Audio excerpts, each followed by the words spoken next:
আসসালামু আলাইকুম প্রিয় দর্শক ভাই বোনেরা। রমজান মাস শেষের পথে, বরকতের মাস রমজান মাস শেষ হয়ে যাচ্ছে। খুবই খারাপ লাগছে, জানি না আগামী বছর কে থাকবে কে না।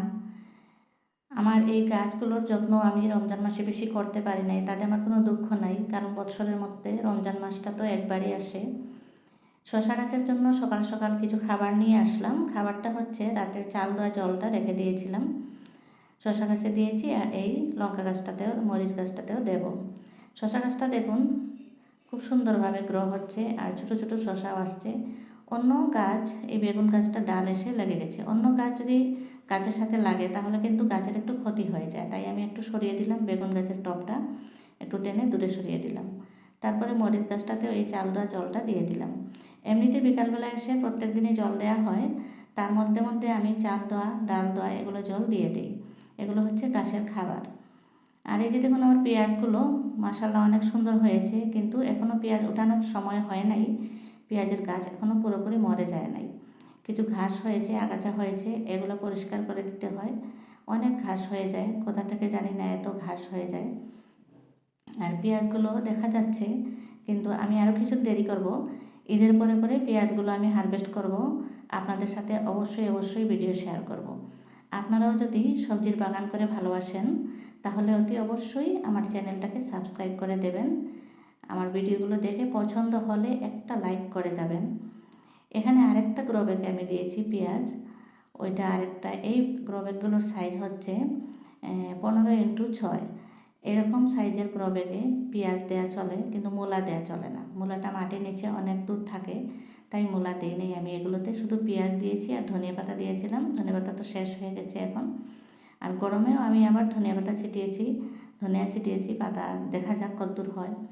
অনেকে তো দেখা যায় গরমের দিনেও করে, আমি এইবার ট্রাই করে দেখছি হয় কি না।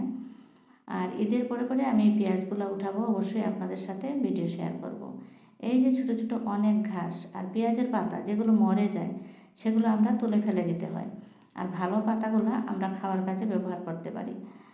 আমি প্রায় দিনই নিয়ে যাই এখান থেকে, ছোটো মাছের সাথে খাই। পেঁয়াজের পাতাগুলো খুবই ভালো লাগে, অনেক নিয়েছি। আর এখন আর নেব না, শেষের পথেই পাতাগুলো একটু শক্ত সাইজের হয়ে গেছে, এখন আর ভালো লাগে না। পেঁয়াজ দেখুন এক একটা গাছে একাধিক হয়েছে। একটা করে পেঁয়াজ আমি ছোটো ছোটো পেঁয়াজ দিয়েছিলাম, আর প্রত্যেকটাতে দেখুন 3টা 4টা এরকম হয়েছে। এই যে দেখুন কাছে থেকে আমি দেখাচ্ছি, এটা মরে নাই, ভেবেছিলাম মরে গেছে তুলে ফেলে দেবো, মরে নাই। তারপরে দেখুন এই যে এখানে 4টা দেখা যাচ্ছে, 4টা বা 5টা আছে, এখানেও ঠিক তাই। তারপরে এই যে এই পাশটায় এখানেও 4-5টা আসে, একটাতে 4-5টা করে পেঁয়াজ ধরেছে, নিশ্চয় অনেক পেঁয়াজ হবে। তারপরে দেখুন বানরের সাথে যুদ্ধ করতে করতে এই টমেটোগুলো একদূর বাঁচিয়েছি। একটু একটু লালচে লালচে হওয়ার পরে আমি তুলে নিয়ে যাই, ঘরে যাওয়ার পরে লাল হয়। গাছে রেখে লাল করার কপাল নেই, কারণ বানর এসে সব শেষ করে যায়। আমাদের এখানে আমার বাগানে তো দেখতেই পাচ্ছেন আমি নেট লাগিয়েছি, কিন্তু এগুলো কিছুই মানে না, এগুলোও ছিঁড়ে ফেলে মাঝে মাঝে। আর এদিকটায় আরও কিছু টমেটো গাছ লাগিয়েছি, কিছু ফুল এসেছে। আর এখানটায় দেখুন আমার চিচিঙ্গা গাছ, চিচিঙ্গা গাছটা আমি বেশি আগে দিয়ে দিয়েছিলাম, বৃষ্টি নাই তাই টিকছে না। এই যে দূরে দেখুন একটা আছে, আরও একদিন হারভেস্ট করেছিলাম।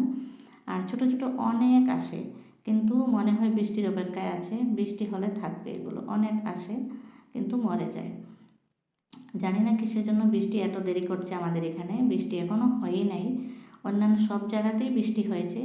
যতই পানি দেই না কেন, বৃষ্টির মতন তো আর হয় না। বৃষ্টির জলের যেটা উপকার সেটা দেয়া জলে হয় না।